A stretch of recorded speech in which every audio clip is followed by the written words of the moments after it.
বৃহস্পতিবারের ম্যাচের দিকেই নজর ছিল গোটা ভারতীয় দর্শকদের, কারণ একটাই সেমিফাইনালের সমীকরণ। প্রথম ম্যাচ দক্ষিণ আফ্রিকা বনাম ওয়েস্ট ইন্ডিজ।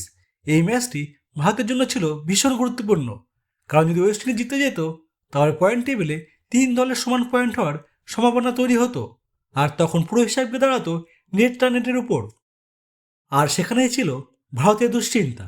প্রথম ম্যাচে বড় ব্যবধানে হারার কারণে ভারতের নেট রানের খুব একটা ভালো জায়গায় ছিল না, ফলে সমান পয়েন্ট হলে বিপদ বাড়তই।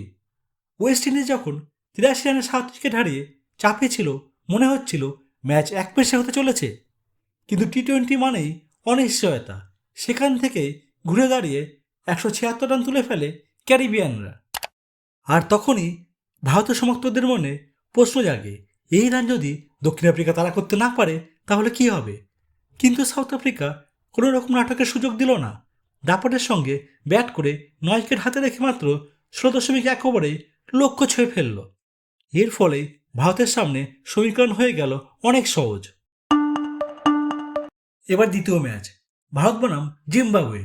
দক্ষিণ আফ্রিকা জয়ের পর ভারত যেন নতুন উদ্যমে মাঠে নামে। চাপ নেই, জটিল অঙ্ক নেই, শুধু জয়ের লক্ষ্য। প্রথমে ব্যাট করতে নেমে ভারত গড়ে তোলে 256 রানের বিশাল স্কোর। শুরু থেকেই আক্রমণাত্মক মানসিকতা। প্রায় প্রতিটি ভারতীয় ব্যাটারই অবদান রাখেন।